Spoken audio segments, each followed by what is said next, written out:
A luz e a escuridão encarnadas numa dupla de vigilantes. Eu tô falando de Manto e Adaga. Saiu aqui, ó, Super Almanaque do Aranha e Heróis da TV. Você quer ver detalhes? Comigo, depois da vinheta.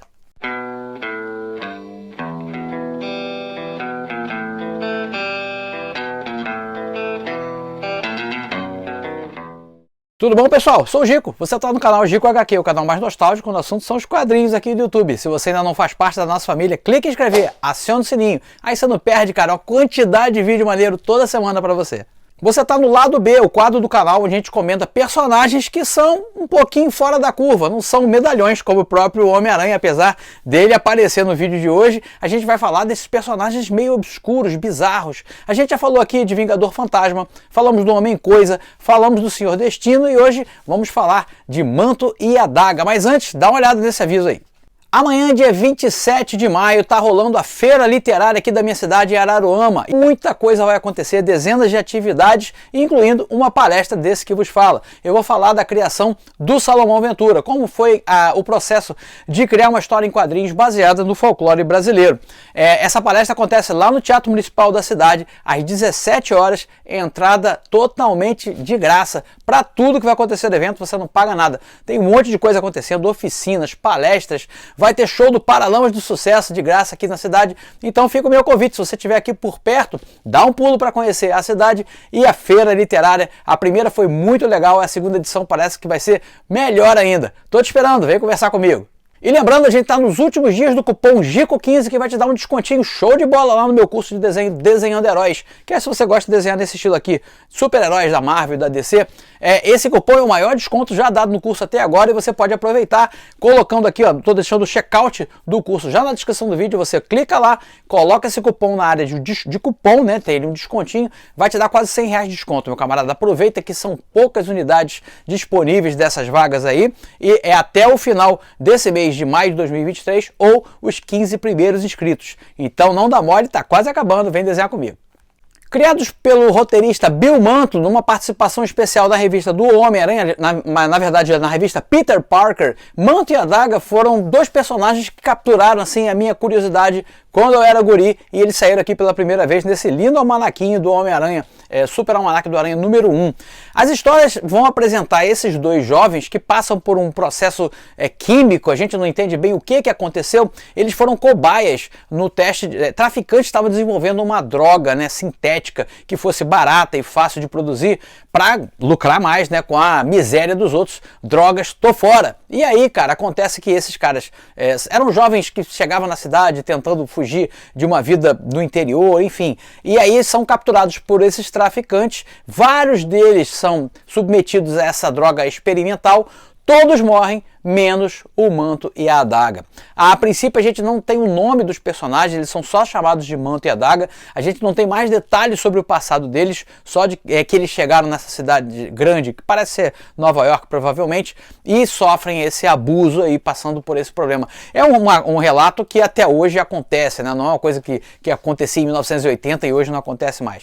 Então, eu gostei dessa premissa e o alerta que ficava também para os jovens para não cair em papinho, né? Não cair em conversinha. O cara chegava, não, eu vou te dar um abrigo, eu vou te dar comida, a gente vai ser amigo. Quando via, eles já estavam perdidos. A história tem essa pegada e o interessante dos personagens é que eles não eram bem super-heróis, eles eram inclusive bem violentos e apelavam para métodos extremos. As adagas da Adaga, né, o nome dela, Adaga, ela lançava adagas de luz, inclusive tinha o efeito de congelar o sangue dos caras. Eles invariavelmente acabavam mortos depois das lutas. Bom, eu gravei aqui para vocês assistirem a primeira aparição, justamente que foi na revista Peter Parker. Esse é o primeiro clipe que a gente vai assistir e também tive a perspicácia assim, de mostrar para vocês a primeira edição do título próprio deles, Manto e Adaga, desenhado por um cara que eu curto muito, que é o Rick Leonardi, aqui com arte final de Terry Austin. Então ele modifica um pouquinho, que o Rick Leonardi tem um traço bem cartunesco, diria assim. Eu gosto muito, né? Mas aqui o Terry Austin dá uma John Byrneizada no traço dele, se é que eu posso dizer assim. E aqui também está no início de carreira, ainda não tinha amadurecido totalmente o traço. De qualquer forma, Bill Mantlo no argumento é sempre interessante e eu vou falar um pouquinho mais sobre o Bill Mantlo depois aqui no final do vídeo, no momento spoiler. Curte aí o lado B de hoje e eu já volto no final do vídeo. Fica comigo até o fim. A primeira história de hoje foi publicada no Super Almanac do Homem-Aranha número 1 de janeiro de 1985, trazendo a história publicada originalmente em Peter Parker número 64 de 1981. Argumento de Bill Mantlo, desenhos de Ed Hannigan, arte final de Jim Mooney, letras de Newton Morise e cor de C. Tisano. A história começa com o Homem-Aranha fazendo sua ronda aqui no final da tarde em Nova York. Ele reclama que está até uma noite calma, que não tem muito o que fazer, só que ele de repente olha lá de cima do prédio uma pessoa pedindo socorro, perto de um pombal no topo de um prédio. O Aranha então resolve dar um pulo lá embaixo, ver o que está acontecendo, e o sujeito pede pelo amor de Deus que o Homem-Aranha o salve. Ele fala que está sendo perseguido por duas criaturas muito estranhas e eles estão prestes a encontrar. A gente vai descobrir logo que são Manto e Adaga. O Homem-Aranha então não sabe o que está acontecendo e toma o lado do sujeito que está desesperado, logo entrando na capa do Manto e indo para essa dimensão negra, um local ali que depois é descrito como muito frio e muito escuro. Enquanto o Manto está lutando com o Aranha, a Adaga vai em direção ao sujeito que pede socorro e lança suas adagas de luz que penetram no peito do cara.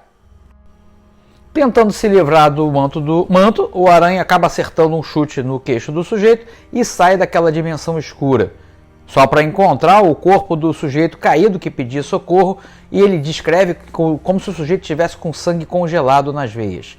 A Adaga então lança suas adagas de luz contra o Aranha, que consegue escapar até o momento em que ele é capturado ali pelo Manto, e finalmente as adagas penetram no peito do Aranha, deixando ele bem mal. Ele fica como se estivesse doente. Os dois então desaparecem com o teleporte do Manto, deixando o Homem-Aranha se contorcendo de dor. A polícia chega até o local, encontra o corpo do sujeito que pedia socorro e identifica como um traficante que estava sendo procurado. E não sabe se prendem o Aranha ou agradecem, porque eles julgam que o Aranha que matou o sujeito. Peter está sem condições de continuar a busca pelo Manto e Adaga, vai para casa descansar e no dia seguinte ele pede ajuda ao pesquisador do Clarim Diário para ver se o cara tinha alguma informação sobre aquele cara que morreu. O pesquisador então relata para Peter que aquele sujeito era um traficante muito conhecido que trabalhava com drogas sintéticas e o local onde eles trabalhavam, o laboratório deles, era a Ilha Ellis. Com essa pista, Peter parte para a ilha para ver se tem alguma coisa lá que leve até Manto e Adaga, alguma pista que ajude nessa busca. Quando ele chega no local, parece que ele sente como se fosse um local mal assombrado. Pelos relatos do pesquisador do Clarim, muita gente morreu e sofreu ali na mão de aliciadores e traficantes de droga quando chegavam aos Estados Unidos há muito tempo atrás. Mas aí ele ouve um grito e ele fala, fantasmas não gritam. Então ele começa a fazer uma busca ali dentro do local, se prepara para o combate, checa o cartucho de teia para não ficar na mão na hora do quebra-pau, e ele encontra realmente ali um monte de sujeitos ali amarrados, e Manto e Adaga estão na cena já da luta. Aí tá na hora do vilão contar o plano, né? Aquela hora que a gente fica sabendo o que aconteceu. Na verdade, esses caras estavam fazendo experimentos com drogas sintéticas novas para que as drogas fossem mais baratas e de fácil acesso e assim conseguissem atingir mais jovens, né? E eles capturaram diversos jovens que chegavam na cidade, meio sem destino, meio perdidos, e experimentaram essas drogas neles. Manto e Adaga eram dois desses jovens que foram utilizados como cobaias.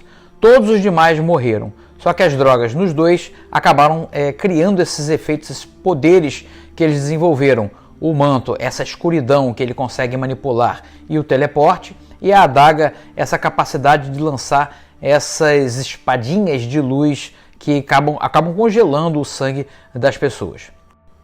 O Aranha chega na hora, quando os caras iam ser, digamos, assassinados ali, né, pelos dois jovens super-heróis ou vigilantes. E quando a Adaga se prepara para lançar suas espadinhas de luz, ela acaba sendo capturada por um dos bandidos. O Homem-Aranha, que estava lutando contra o Manto, nota que todo mundo fugiu e resolve então ir para trás, salvar a Adaga e pegar esses traficantes, né? Chegando lá, tem um quebra-pau, o pau canta na ilha Ellis e o Manto aproveita a oportunidade que o Homem-Aranha deixou ele solto ali e captura todo mundo na sua capa de escuridão. Quando eles descobrem um local ali, uma luz que indica a saída, na verdade é a janela. E os caras se pirulitam tudo pela janela, caindo 8 andares lá embaixo e morre todo mundo. Eles são repreendidos pelo Homem-Aranha, que diz que isso não é justiça, isso é só vingança, mas eles deixam o Homem-Aranha no vácuo ali, desaparecendo com o poder de teleporte do Manto. Termina assim a primeira história de hoje. Vem desenhar comigo no curso mais bem avaliado pelos alunos. Resultados reais logo na primeira semana. E o dobro do acesso. Pague um ano, assista 2. Todos os fundamentos para você criar seus próprios personagens. E 15 dias de garantia total. Clique no link para saber mais. A segunda história de hoje foi publicada na revista Heróis da TV, número 71, de maio de 1985, trazendo a história originalmente publicada em Cloak and Dagger, número 1, de 1983. O argumento é de Bill Manto, desenhos de Rick Leonardi, arte final de Terry Austin, letras do Edson Gasparin e cor da Rita. Na splash page a gente vê esse padre andando no local muito miserável aqui da cidade. Ele está indo em direção à sua paróquia. Quando ele entra na paróquia, ele é recepcionado aqui, já estão aguardando ele, Manto e a Adaga. Manto e a Adaga estavam buscando um local, dizem para o padre, para descansar, tipo um santuário, e o padre vai ouvir a história deles como se fosse uma confissão. Os dois contam para o padre que foram cobaias numa experiência envolvendo drogas sintéticas, na qual vários jovens morreram, conforme a gente viu na história anterior. Eles então, após desenvolver esses poderes, foram os únicos dois que não morreram, começam a usar os poderes para poder combater o tráfico de drogas e traficantes na cidade. A gente tem um pequeno corte onde a gente vai conhecer uma detetive que vai ser parte recorrente das histórias. Ela que está, ao mesmo tempo que feliz pelos traficantes que estão sendo combatidos, preocupada com a atividade de vigilantes nessa área onde ela trabalha. Ela então vai conversar com alguns caras que acabaram de ser presos, que estavam passando mal, com aqueles sintomas que ficam depois que a adaga lança suas adagas de luz nos malfeitores. Os traficantes então relatam por quem eles foram atacados, e isso acende o alerta, a pulguinha atrás da orelha da detetive, que diz que não vai admitir vigilantes na sua área.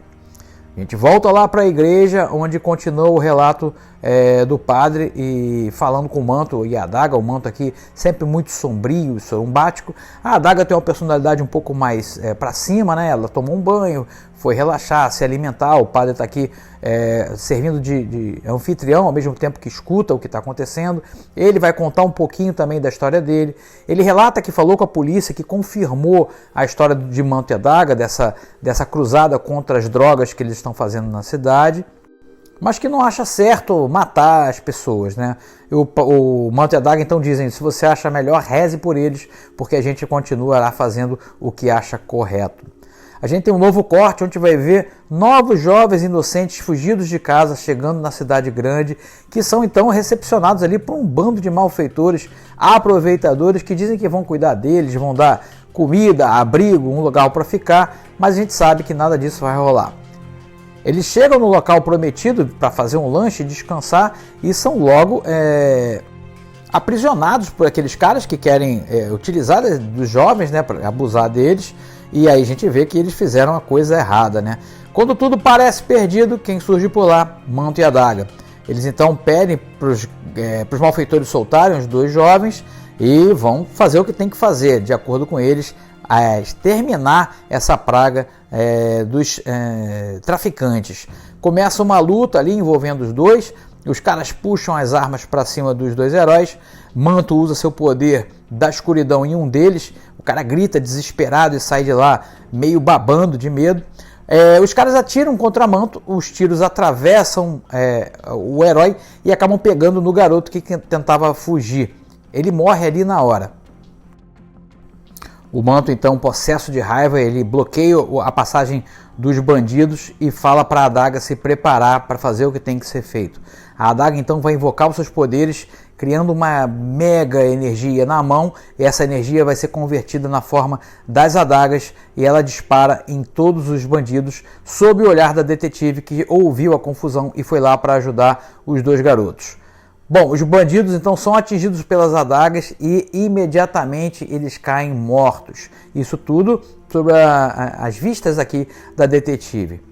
Ela acusa os dois que eles não podem sair, eles estariam presos, e eles se negam. Não, a gente está aqui para fazer o que tem que ser feito e a gente não vai ser preso não.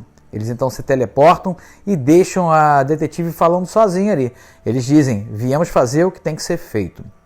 Eles retornam então para a igreja, o local onde consideram um santuário, mas sob o olhar do padre a gente vê que os dois desaparecem como se fossem uma só figura, a luz da adaga e a escuridão do manto.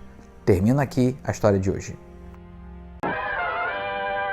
Curtiu o lado B de hoje? Tem mais personagens lado B que você gostaria de ver aqui nesse quadro? Então você vai fazer o seguinte, meu camarada, você vai comentar. E se você puder, der um joinha, como se fosse um obrigado pelo vídeo, eu agradeço, porque isso faz com que o YouTube distribua esse conteúdo para mais pessoas, fazendo com que mais pessoas cheguem aqui ao canal, vendo esse vídeo, eles têm sugestões de outros vídeos do canal, e quanto mais abelha, já dizia vovô, mais mel. Chama mais gente para conhecer o canal, a gente está quase chegando aos 20 mil, eu quero chegar logo, porque aí eu vou estabelecer uma nova meta, né? Para um canal que há 5 anos atrás estava com 300 inscritos, nós estamos chegando a quase 20 mil, é um grande prazer.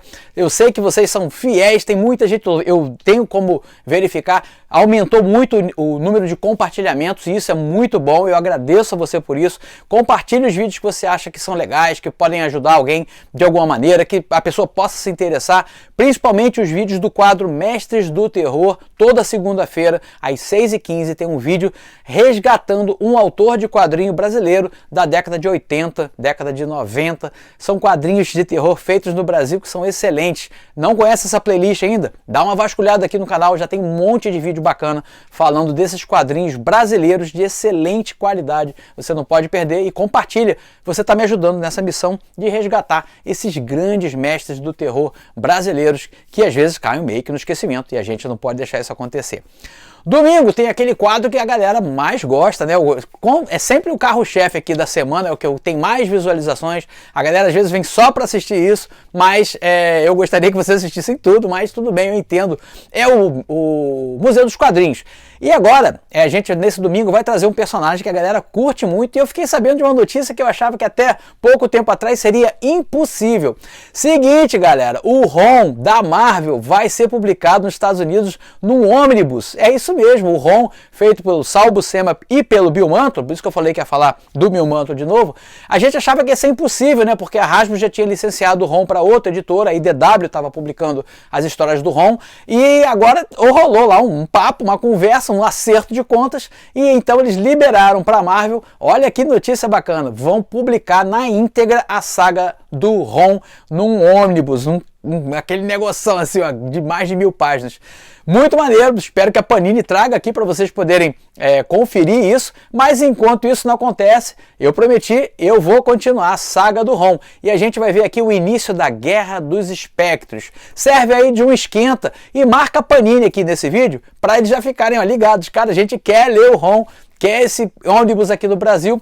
Quanto mais vocês comentarem, zoom, forem querendo, marca a Panini aqui e compartilha lá. Olha, o cara tá falando do ROM lá há um tempão, hein? Eu acho que sou o único canal que fala do ROM aqui no Brasil. Enfim, é uma história de ficção científica e terror muito legal, e a gente já tá aqui, acho que é o 9º vídeo, é a série mais longa que eu já abordei aqui no canal, e no Museu dos Quadrinhos está de volta, então, o ROM, esse domingo.